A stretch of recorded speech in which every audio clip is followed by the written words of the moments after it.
welcome back to the channel as usual. Today, I'm hoping we are going to have this engine tore down completely. Crank is definitely coming out today. Then we got to get the rest of our tappets out. And then we get to pound out pistons. And I think there's going to be some carnage. So we'll get right at her and see what we can do. So now, just like we did with the top end, we are going to make sure that we keep all these caps in order. Now these are numbered. There's 1, there's a 2, 3, 4 is backwards for some reason, and 5. I'm not sure why this one is flipped around. There must be a reason, but I do take pictures as I go. So when this goes back together, assuming we can get this crank polished good, number 4 will go back the opposite way of the other ones as they were. So we're going to see if we can get one off here and see what it looks like. Hopefully the crank bearings are as good as the camshaft bearings were. These things now are a little bit slimy. They're getting hard to get a hold of. But one of these must come off. Oh, there we go. I think we're getting this one here off easy. There we go. Oh, maybe not. I'm going to have to get a little tiny pry bar to get in there. Now, I guess I shouldn't be saying pry bar. Really, it's just a small flathead screwdriver. Just enough to get in right there, just like that. Just enough to get in right between the crack and take it off. And let's see what we got going on in here. They are smooth. Like I said, a little bit of that staining from rust, but there is no edge that you can grab at all here with your fingernail. So again, hopefully all 5 bearing caps and journals are good. Hopefully all the journals are good for the connecting rods, and we have a viable crank. So I'm going to pull these off. We'll get a closer look. And all the caps are off. And I have to admit, that crank is looking pretty fine. Really nice. So, now,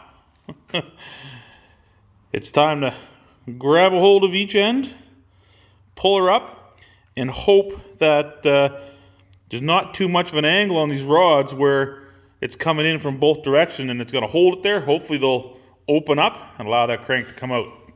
Now, before anyone mentions it and jumps all over me, I know I don't have anything over the ends of all my studs coming out of my connecting rods. I'm going to be careful, and they're gently going to slide across that crank. I am polishing it, and I am going to take my chance.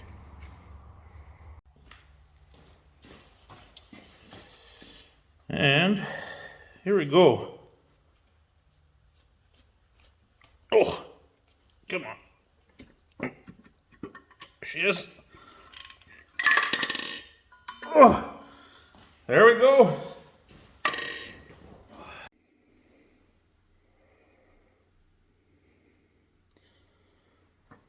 There is another part out of that block. Other than being just suction cupped in there, it actually came out really good. A couple of the old bearings fell down, not a big deal. They're all getting replaced no matter what. And the connecting rods on the wrist pins are super smooth and they are tight. There's no play at all. So that's good. Those rods are going to be awesome as well too. I'll be able to clean them up. I'm going to end up weighting all the rods as well too, and balancing this thing as best as I can. So I'm going to pick out all the old bearings, and then I don't know what's next. I guess maybe I should probably try to get the tappets out, because there's going to be some heavy beating on these pistons to punch them out. Well, this is kind of nice. Now I just turned the engine back over. I thought I was going to have to tap these tappets out, but just the small dowel, they actually go through the other way perfectly. Don't even really got to tap. All I gotta do is get my hand inside the engine, and then I can just lightly tap with a dowel, and I get my tappets out. I'm gonna continue on for all the rest of those, and we'll take a closer look. Well, the old breakdown table's looking pretty good. All the tappets came out nice. Didn't have to beat any of them out.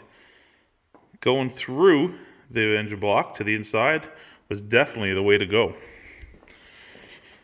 So now, now comes the fun part. Pistons. We got to get these pistons out. I am fully expecting them to come out in pieces. I think there's going to be some carnage here. As long as I don't damage a connecting rod, it's all I care. So first things first, steel hammer.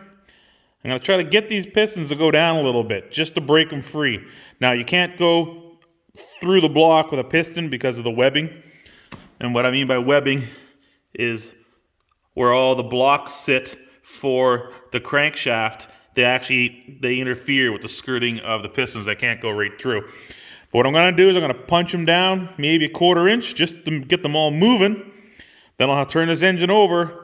And then I'll have to get something down inside there. Piece of hardwood dowel or a broom handle or something, and try to beat them out.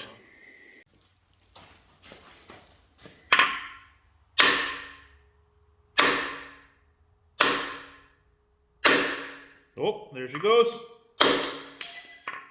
That's just the bearings falling out. But it is going down. Oh. There she goes. There we go. Those two have moved. Now if these two down deeper, I'm going to have to get something to put down here and punch them out. So I'm going to beat on this for a while. We'll get it turned over, and I'll come back to you.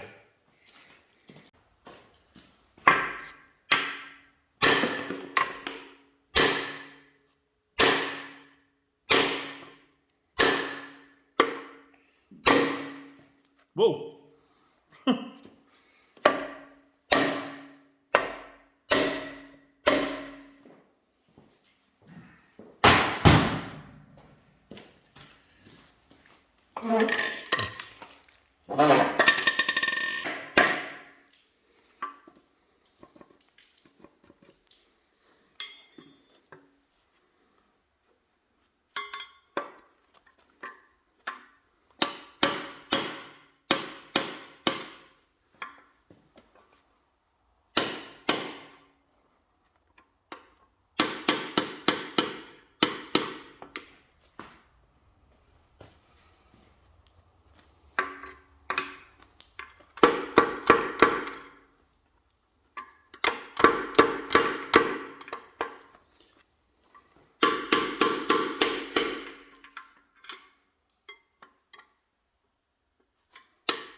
Now that came out really good, but this is also the cylinder that was polished and shiny that I showed you in the other video. So this one I knew was coming out good. The other ones are another story. I'm gonna continue on and see how it goes. We're getting bigger. Things are not moving.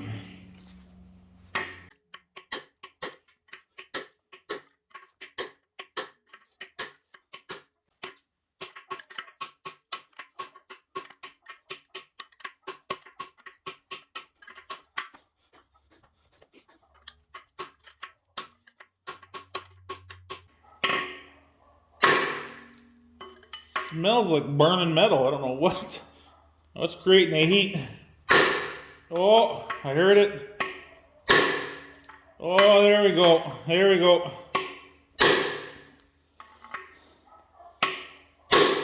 There it is. Oh my goodness. Oh, dear Lord. Oh. Oh, it actually peeled bits of the piston off coming out of there. Holy jeez. Oh, no. Oh. The rod is not moving there anymore. The pin, it's beat flat into the piston itself. Rod will be okay. Definitely piston and wrist pin, no good.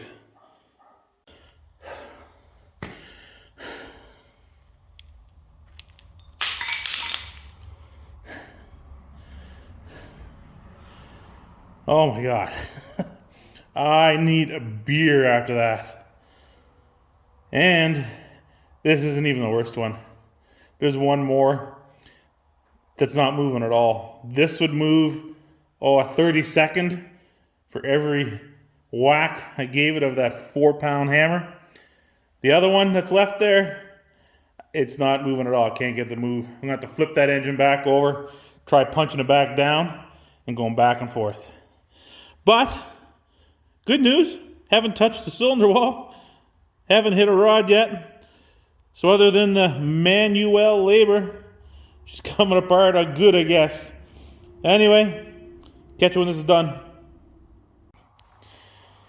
There, popping out those bearings was just the last part due to this bottom end. And if you look on the bottom side of these cylinders, they're really not that bad. It's only that top bit where the rings had rusted in and created a ridge, especially like this one. That's the only place that they're really stuck. But I do think she's still salvageable. It does look good. They do make a 60 over. I can punch this out to 60 thou, which will bring this 361 to about a 370. And going on the forums, it looks like it's easily done and still safely done as well too. So that is the end of today's video. All I'm going to do now, I'm going to go around, punch out my frost plugs, a couple more odds and ends. There's some temperature sensors and oil pressure sensor that's going to come out of this block. And then the next step will be cleaning it up, steaming it off, and then I got to send it away to see what the true verdict is. So anyway, as usual, thanks for watching. Subscribers are always greatly appreciated. Catch you guys again later.